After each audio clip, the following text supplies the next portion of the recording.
Okay, welcome to those joining us at home. This is a work session of the Poquoson City Council, Monday, August 25th, here in council chambers. We're here to talk about two items tonight. First is piping of ditches, and I know that's kind of a wide open discussion right there. You know, what does that all mean? And then discussion of process for consideration of community traffic control suggestions. And I'll kind of highlight that one when we get to the second topic. All right, so Ellen, would you like to start with the ditch talk? Sure. Okay. Just call it like it is. Okay. Well, we were tasked a while ago to look at piping ditches, or to start looking at piping ditches, and we're approaching this from two different ways.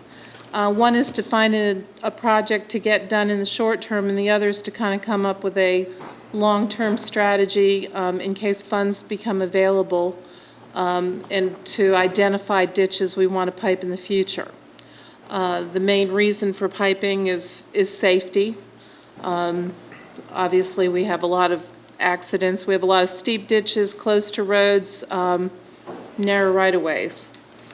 In your package, you received a couple things. You received a memo kind of explaining how we looked at piping ditches and what some of the challenges to piping the ditches are. The other thing you received was just for your information, and that was the first couple pages from a new state water quality treatment measure. We've known that ditches tend to slow down stormwater and cause settlement of pollution or pollutants for a while, and I included that piece of information just so you know the state's actually starting to recognize that fact. So hopefully in the future, while we're taking care of making our ditches alongside roads safe, we may be able to find some that are off the roadside, or perhaps some that are in a safer location. We may be able to find a way to use those for Chesapeake Bay water quality treatment. So, but what we've been doing in the short time, like I said, is doing two things. Coming up with an inventory of ditches that we might be able to pipe in the future, and coming up with some short-term projects. The reason we're going to pipe ditches is primarily safety. Once again, we have too many roads where we don't have wide shoulders. We have steep ditches. We don't have walkability there. We don't have a place for pedestrians to walk, and we don't have any margin of error for drivers in case there's some sort of incident on the road. What we started looking at is the most widely traveled roads that have ditches, primarily Little Florida and Poquoson Avenue. We looked at intersections or road curves because those are the areas where we're most likely to have safety issues. Other issues to consider while we're piping ditches are who owns the right-of-way? Do we have enough room or enough land that we actually own to pipe the ditch, or is it also owned by the adjacent property owners? That's not a deal breaker, but we just need to check with them and make sure everybody's on board. To look at the easiest ditches to pipe or to permit, we're looking above the tidal range. Let's make sure we're starting out looking above or at a higher elevation than the Army Corps of Engineers jurisdiction. Something to consider, and this is kind of a new issue, is the waters of the U.S. The EPA has proposed a rule which clarifies the definition of waters of the U.S. and what that means for coastal communities like Poquoson is everything from non-tidal wetlands to navigable water to ditches might be considered a water of the U.S. and in the future considered under Army Corps of Engineers and EPA jurisdiction. So if we can kind of set our piping where it clearly defines what is and is not a water of the U.S., we might be able to help ourselves out in the future. We talked about adjacent property owner acceptance, and then finally the ease of installation and cost. The more driveways, the more yard drains, the more fill you have to import, the more your costs are going to go up. Okay. This is the area of the city that the emergency responders, police, fire, Public Works, everybody is identified as the area that gives them the most issue in terms of safety. Public Works the people from Public Works talk about having to get over the side of the road and not having any place for their vehicles to park when they're trying to do work. We have a lot of accidents in this area also.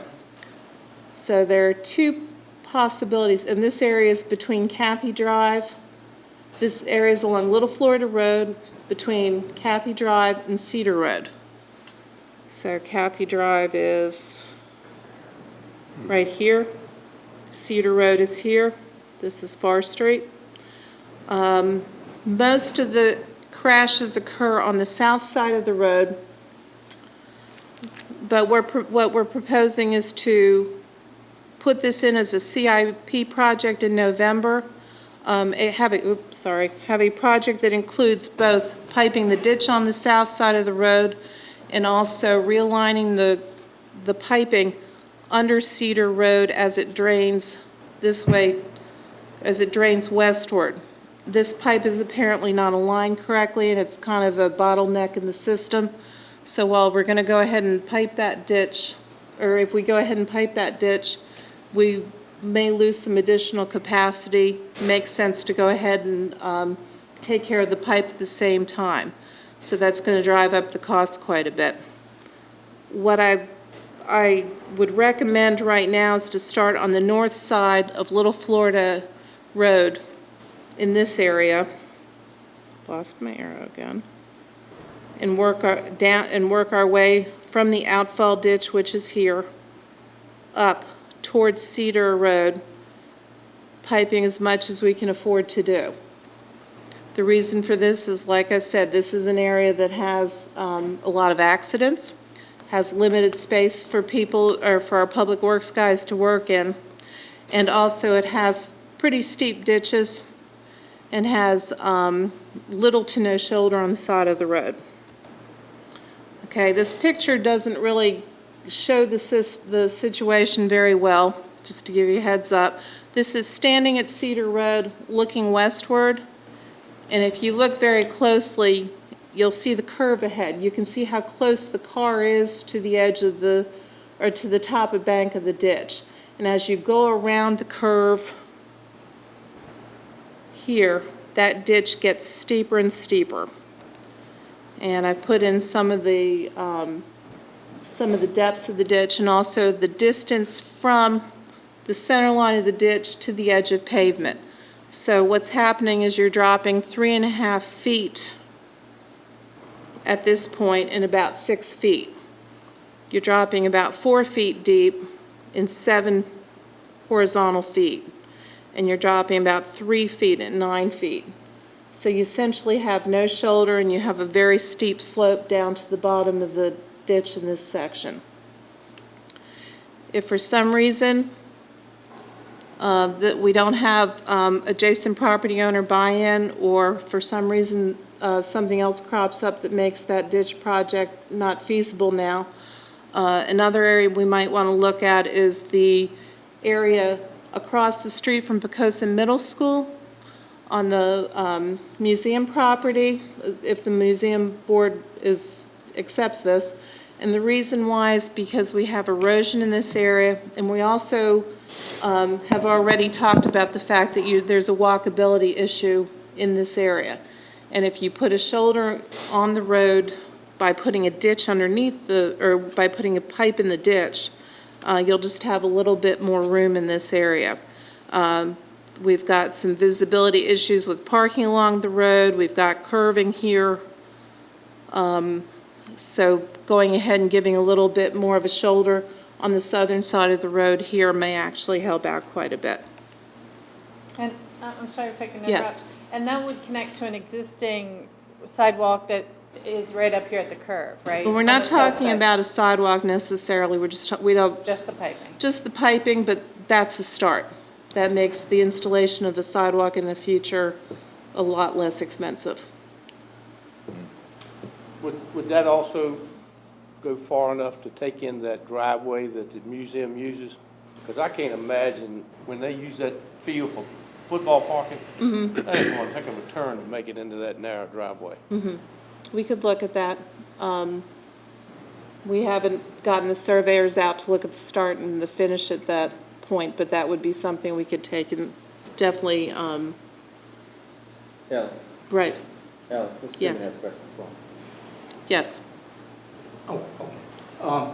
Back on Tracy's question, is it cheaper while we're digging and piping and leveling and all that stuff to go ahead and pour concrete over the top for a sidewalk? Or is it cheaper to let it sit for a while and then come back and pour it? Well, I imagine if it's installed properly and they take into account that you're going to get a little bit of settling, you don't get much weight from a sidewalk, so it'd be cheaper to go ahead and do it all at one point because you're not paying for seeding and mulching and then tearing up the seeding again to put the sidewalk in. Piping a ditch is not cheap, so it depends on what you want to get in now or what your priorities are at this point. So, If it's feasible, I kind of like what she's talking about, go ahead and join in that sidewalk, and then it's not much further up, of course, on the other side of the road, to the other sidewalk that goes down toward Tabernacle. We'll give you one crosswalk. Say again? They'll give you one crosswalk there, right there Yeah. by the school. And you have a long ways. So. The only thing about that, Kerry, is that I don't care how much compacting you do, there's gonna be some settlement, so there would have to be a delay in, Oh, so it need to be delayed anyhow? I would think so. Yeah, I used to didn't be in know. the pipe business, and I've never put a line in yet, no matter what we did to it, that it didn't settle. You'll be replacing sidewalk if you don't wait. Yeah. But don't new subdivisions put the pipe in and then the sidewalk down right away? No, they usually wait till the very last to put the sidewalk in. Okay. Well, I think the question could be taken care of during the bid process, right? I mean, you could bid for the entire job, and then the contractor could factor in the delay that's necessary to, but I agree with the general concept, which is we'd like to have the sidewalk connect. If I could, Sure. if I can turn on my gadget. You can have my, What Ellen is pointing out, the first, if you could go back, Ellen, a couple slides. The first project she showed you, this is the area that Ellen is suggesting we begin in. We have limited money. right. And while we're not asking you to take a vote on it, we'd like to have a sense when we're done, are you comfortable with this for it to be the first area? If you're not, then Ellen is showing you across from the middle school what might be a good alternative. We don't have enough money to do everything we'd like to do in either place. But as you'll recall, last year we got a little bit of extra money from VDOT. Council appropriated that for sidewalks. There's another item tonight, same thing. We got a little bit more money from VDOT. And so we're asking you to consider appropriating that. So you can see the kind of money that we're talking about is not substantial, but you know, it's a way to get started that doesn't take money away from something else and doesn't require a tax increase to do it. So in the end, if there is a general council consensus on which area you'd like us to start in first, that would be very helpful for us. Well, I think that there'd be a consensus on safety being one of the prime criteria, and that's why Ellen said she selected those points first. So I would go for that ahead of the sidewalk. Yeah, I think Little Florida's obviously the Yeah. most dangerous. I mean, Yeah. I won't even walk on that side of the road. right. But again, I would encourage us to try to put a sidewalk over top of any ditch that we pipe. Okay, we could generate some cost estimates and Right. give a sense of how much more or less you could pipe with or without sidewalks. That's fine, but I just Okay. want us to keep in mind, and then I'm gonna recognize you there, Henry, but if you pipe, there's more than one way to do it besides a sidewalk. I mean, if you pipe there, then you have room for widened pavement and yellow lines, kind of like the Nag's Head. Obviously, we see down there, there's a big bike lane and walking trail outside the travel lane. At least it allows you some flexibility to do the plan, whether it's concrete or whether it's increased pavement width. Either one works for us. You know, we just want people to be able to traverse safely down that road. Yes. Henry, what you got? I'm sure y'all's engineering and y'all got it all figured out. My big concern on that area right there at Far Street, when it floods, so I'm concerned about flowing capacity with Right. piping.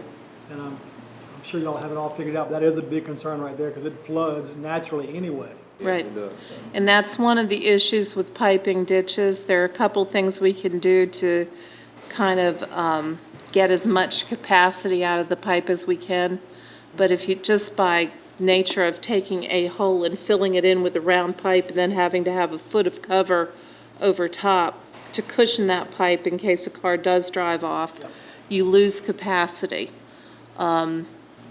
So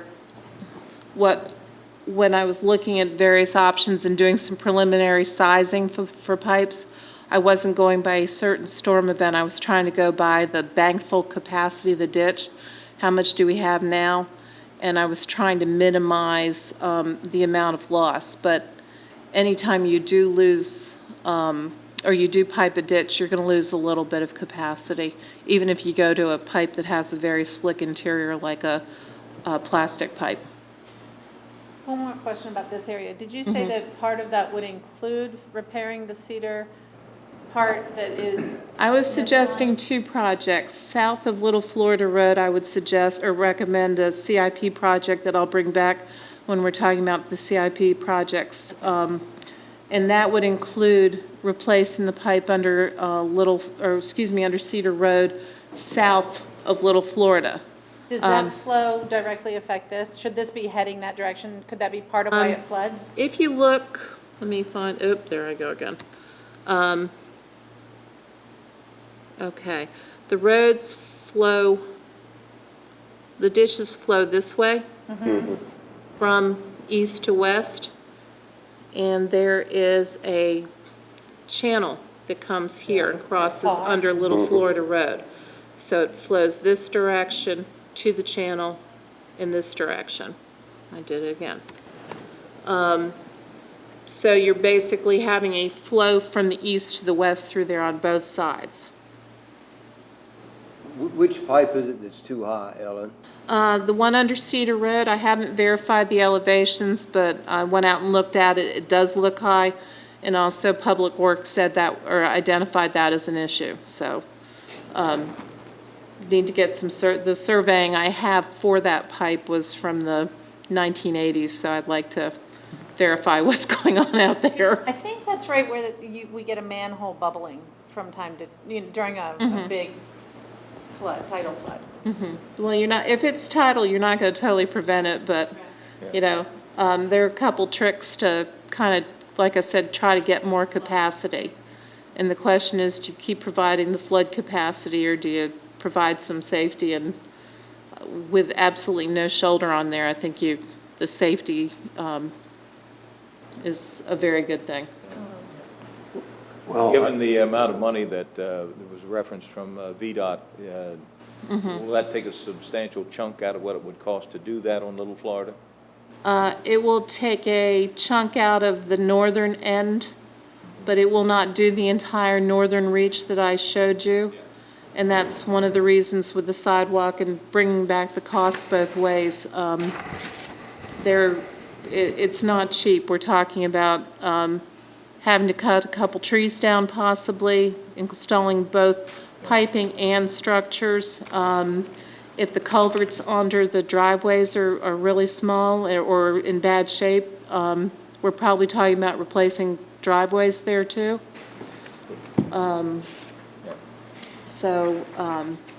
what's your, all right, so just give us some ideas in terms of dollars. And this is a class, plus or minus 40%, but I mean, what are we talking about here for this one versus the middle school versus, and I guess what I would say is as we prioritize them and as the money comes available, we don't know what size, because we're picking up scraps from VDOT That's correct. projects, right? So you may get a scrap of $40,000, you may get a scrap of $140,000. And though we've got to prioritize 1, 2, 3, 4, 5, sometimes we need to be thinking about, well, what size project do we have? So it's kind of like it's important to know this one costs this much, this one costs that much, and you can kind of customize them and not necessarily go 1, 2, 3, 4, 5.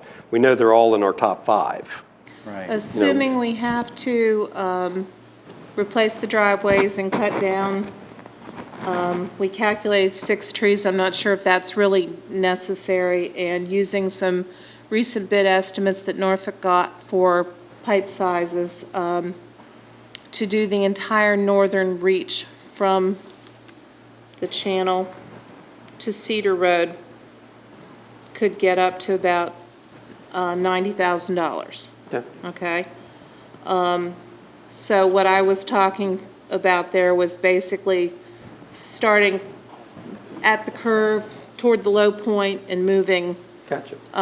eastward at that point. And that doesn't include sidewalks. That's the only paving that would be involved in that would be basically replacing driveways. Concern here, you're giving up some room here, you know, is there, if you do this, is there any need for a BMP?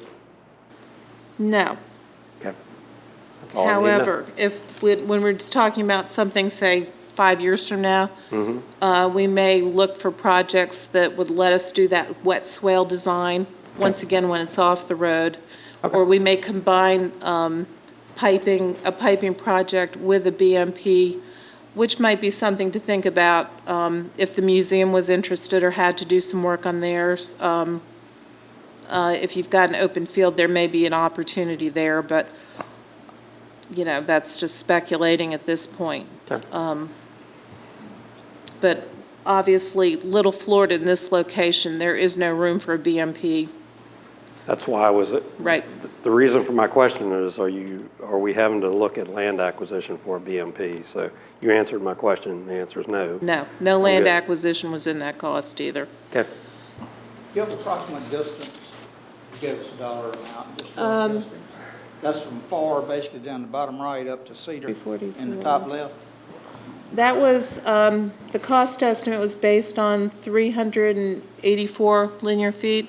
Okay, I was just curious. I mean, you're talking costs real cheap, slap in a 12-inch pipe and have fill soil available on the site of maybe $100 a linear foot, but correct me if you found to have a different experience. And then you could go up, for the pipe sizes we're talking about, you could go up to $250 a linear foot if you're getting into driveway replacement and tree removal and that sort of thing. And if you were in a locality that had, 48-inch pipes instead of talking about 24-inch pipes, the cost would rise substantially from that. And that's no sidewalk, no paving, no buying land. So. Okay, so there's the middle school property again.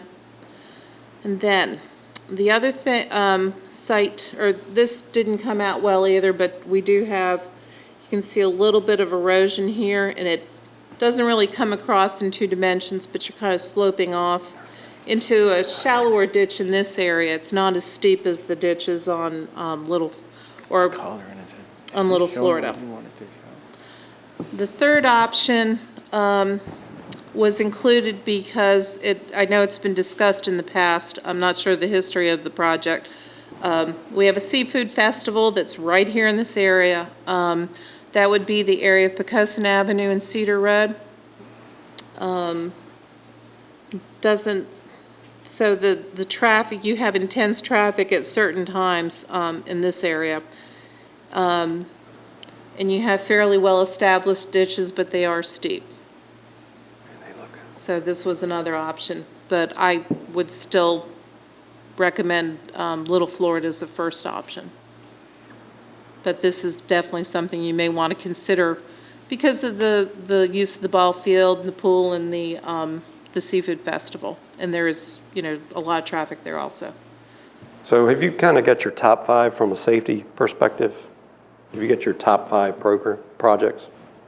We've seen 3, it looks like, so. Yes, I could. Could you just give us a quick reference chart? And it doesn't mean it's not tonight. Okay. Okay, a quick reference chart that says, here's the top 5 for safety, and here's their rough order of magnitude cost, so that we've always got them on our radar when we get something from VDOT that says, hey, here's a pot of money. Okay. Is that with or without sidewalks? With and without? Yeah, probably just do it both. Do it Okay. both ways. rough order of magnitude with and without. And in all these cases, well, we'll get to that. So, next step was to contact property owners and start talking to them. We have not talked to them yet about what we're thinking about doing. Get the survey done, finalize the pipe sizing, procure a contractor.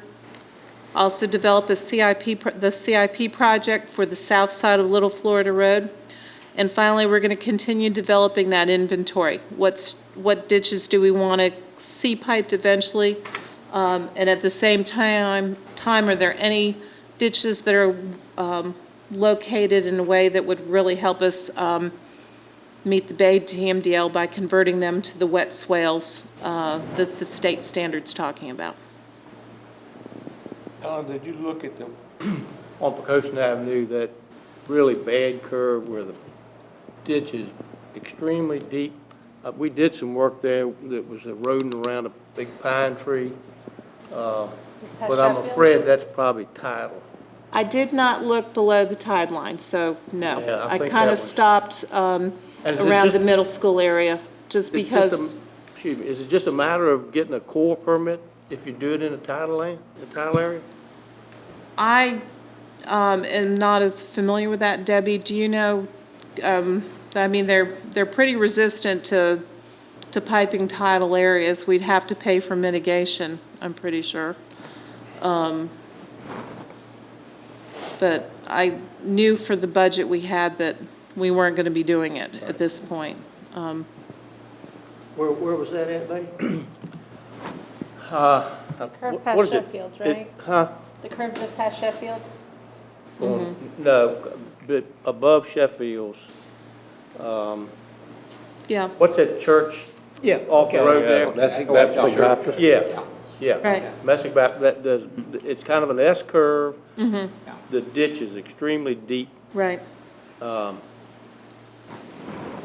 there is an outfall ditch going off to the north, I think it would be. I'll include information on the permitting with the chart. Like I said, at this point, I knew we didn't have the money to pay for mitigation and pipe any length, so I stayed in the upper reaches.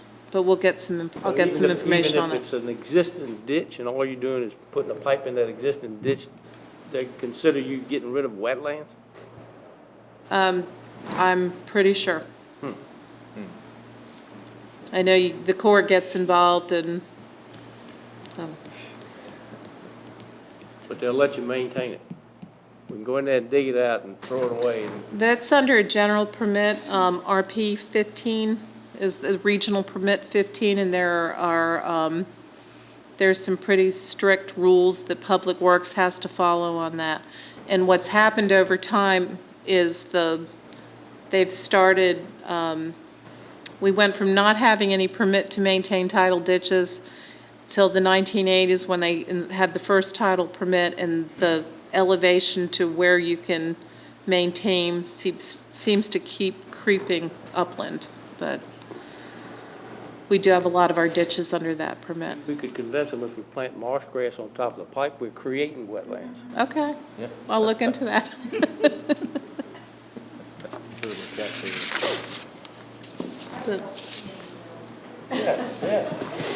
We'll take double credit for it. I'll include information on that. Thank you. Okay. Great. Any other questions, or? Anything else for Ellen? No. Okay, thank you very much. Can I ask a question of clarification? Yes. It seems to me we've got one of two possible ways to go at this point. One is to move forward with the recommended first project area while at the same time simultaneously developing the other, the list and information, and the alternative is to do the latter first and come back to you and ask you to make a decision at that point. Which would the council feel more comfortable with? My inclination is to move forward. Yeah. Yes. But sooner or later, they're gonna pass laws and we're not gonna be able I to do any didn't, ditch. I didn't hear anybody say that what you picked as a what staff picked as a priority was not a good choice. That's obviously an excellent choice. You have a good reason for doing it. And I think we're just looking for next step, all right? Absolutely. from my end, I'm just stressing making something where people can walk, ride, skate, whatever. Well, I think it is an excellent idea to always bid the sidewalk option, even if that gives you a decision package as a council to make, even if we're talking about different monies. Is this the appropriate time? Maybe you bid it where I don't know how long it needs to sit, maybe it needs to sit for 6 months. Whatever it is, you can still bid it at the same time, and we'll bring that to you each time we bring a contract. Well, the one project we did there on Wren's Road, people started riding their bikes and walking after we piped it and grassed on the it. grass. They started walking a heck of a lot more than they did before. So if you just give them someplace to go rather than jumping in a ditch, Yeah. it helps. Yes, it does. And it also gives us, ways to, as we develop these things, maybe we can go after sidewalk grants to team with our VDOT money. For the select area, I have these 5 priorities for safety, and I'd like to have sidewalk grants for each one of them. Maybe gives us a way to pull extra money to them. And again, it doesn't have to be a sidewalk. If it's simply a wider shoulder, that would be Right. something. Like I say, I always trust our staff to give us something that works, and they do a very good job at that, so. All right, the next item, if you're done. Thank you. The next item for discussion tonight, and I asked Randy to put this on tonight, and he did a very good job at putting it in a paragraph here of what we're going to talk about, which is community traffic control suggestions. Well, what we've all come to learn individually is we get calls from citizens about light timing. We get the police department from time to time telling us about we have this particular intersection of concern. We had email recently about the intersection of Cedar Road and Little Florida Road, which kind of opened the door for something that I had been talking about pulling us all together. And what I guess I had envisioned is about once a year or once every other year that we ought to come together and talk about all of the traffic type of safety issues that we have in the city, and kind of throw them all on the table, because none of us as an individual member can really say, hey, go fix that, go put an extra stop sign here, or I want a flashing light there. But as a group, if we talk about them on a recurring basis, not to say if an emergency doesn't come up, we'll immediately bring it up, but on a recurring basis to start talking about these things and have a process where we can hear from the police and fire if about accident counts, where we can take on individual complaints that we've got up to and including any traffic improvements. Sometimes even we've been so far to the safety side that we're just impeding the flow of traffic in some instances. So I guess with that, I'd like to talk about the Cedar Road and Little Florida email, just to kind of kick that off. But I don't see this as the only issue. And I didn't ask everybody to throw in your issues tonight, but we all got that one email. Yeah. So I'd like to talk about that one particular thing and anything else that any of you have gotten that's really just a high priority in your mind tonight that we need to be thinking about. And then I'd say, Randy, we probably ought to do this again, one more time this year with a list that everybody can feed into. Okay, and then we'll start the yearly process, if that's okay with everybody. Is that all right? That's great. All right.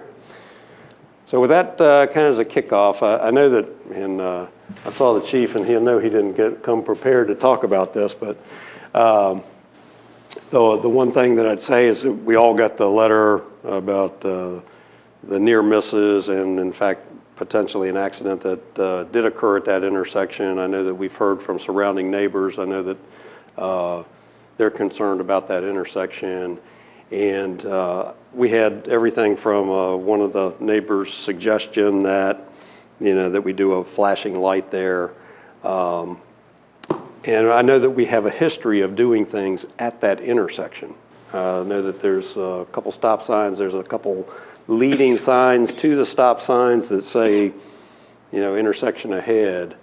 But we seem to continue to have near misses at what I call one of the key intersections for schools, for parks, and that along with Little Florida Road. So I'm open to any suggestions or comments of council on what they would like to do with this particular intersection, expand what we've already done, do something completely different.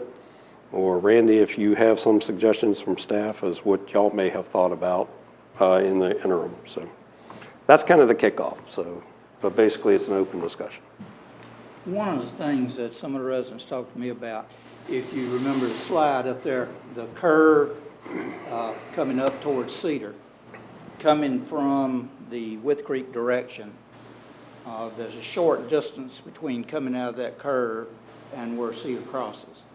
And they suggested that a lot of times people pulling out of Cedar to make a left turn particularly. Because if you go down the other way, coming up Cedar, you can look to the right and see just about all the way down Poquoson Avenue. But the other way is very, very short.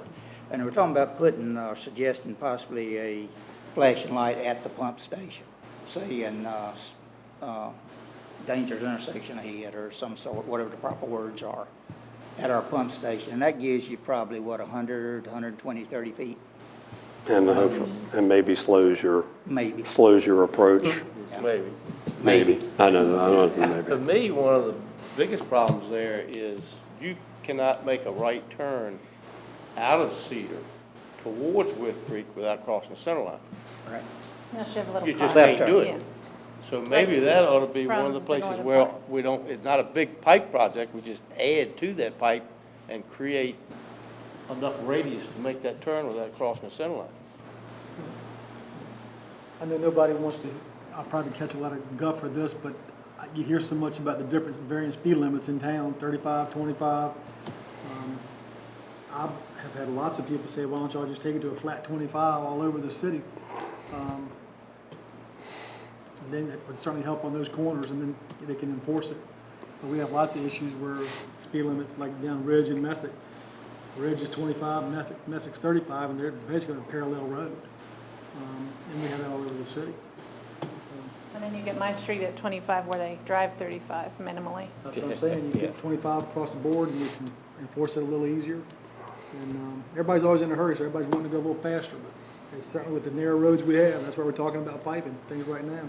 And sidewalks, people texting and driving, distracted while driving, it's just a matter of time. Well, there's a lot of issues that you threw out there. We can't take them all on. I'd love to tell you I could change texting while driving. I think we all would.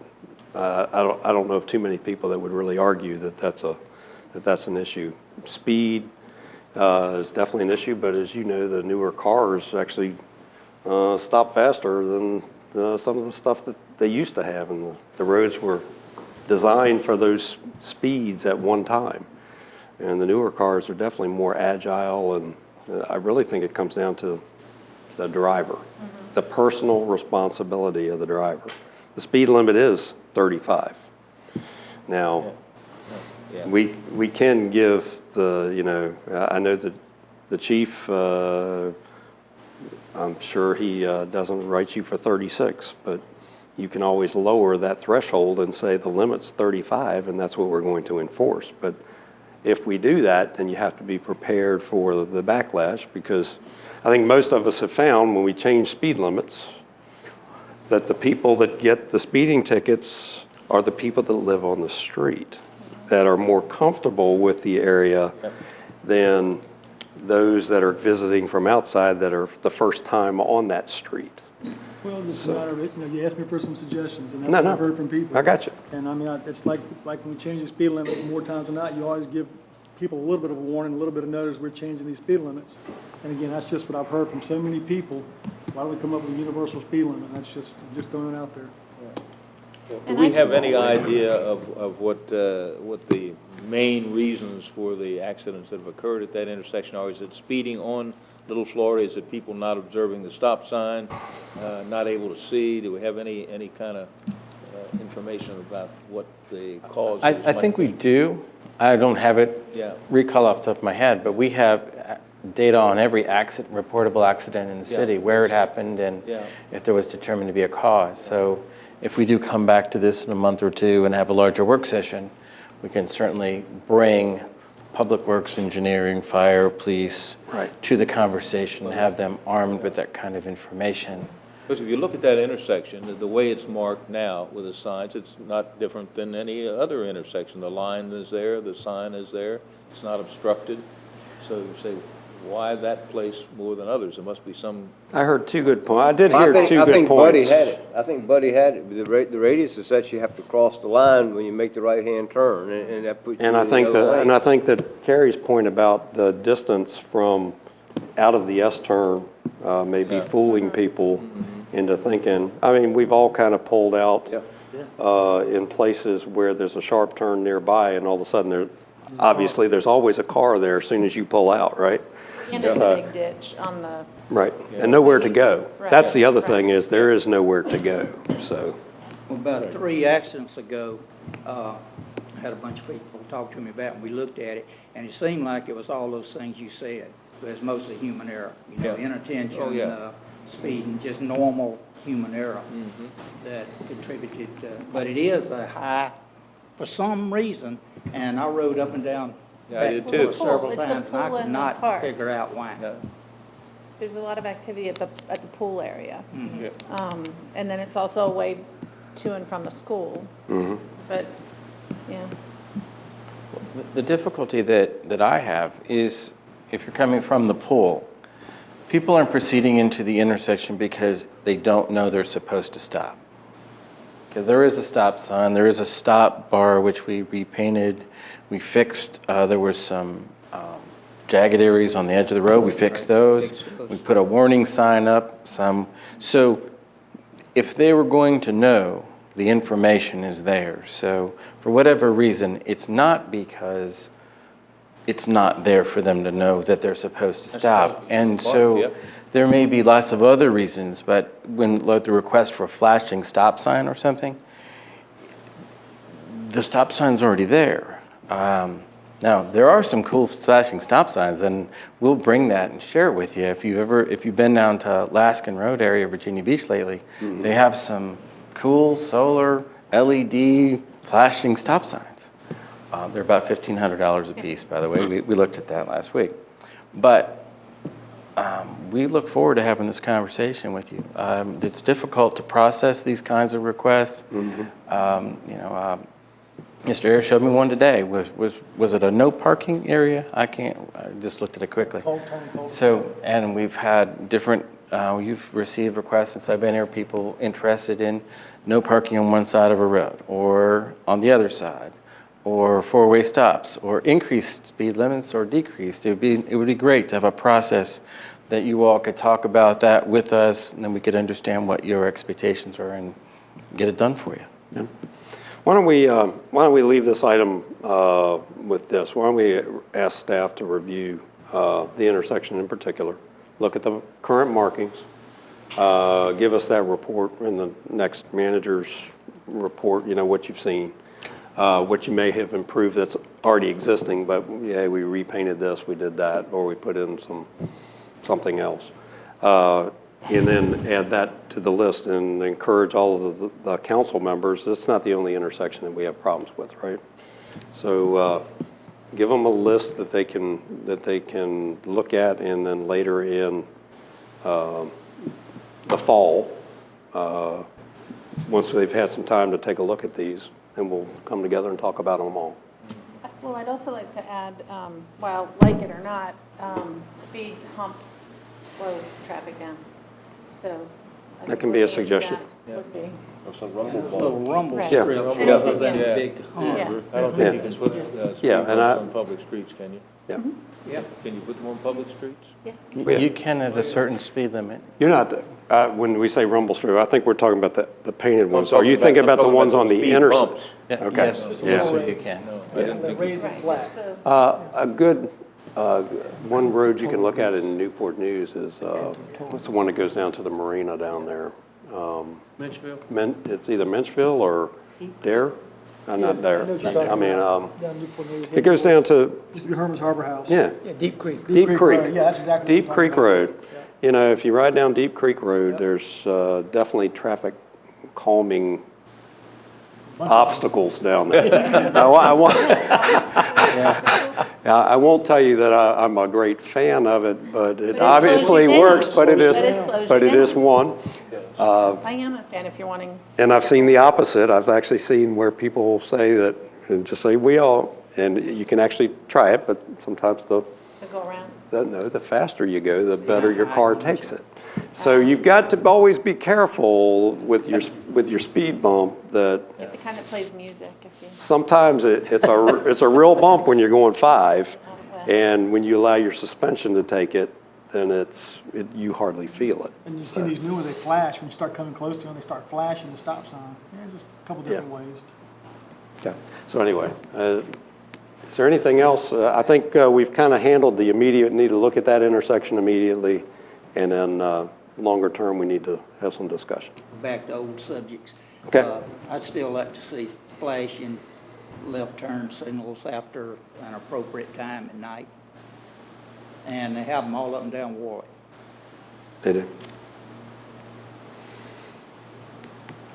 We'll bring that one, Say again, please. we'll bring that issue to the work And session as I don't know well. what the appropriate time is, but 11:30 at night, sitting there for the state to tell me it's okay to turn left is a very minor thing, but it's very agitating. Yep. So those are the kinds of things that go on the list, and we just talk about them all. See if we can get consensus to change or not change, or as well as listen to staff's viewpoint. Okay, Thank you very much. all right. Anything else? If not, then we'll move on to the regular session.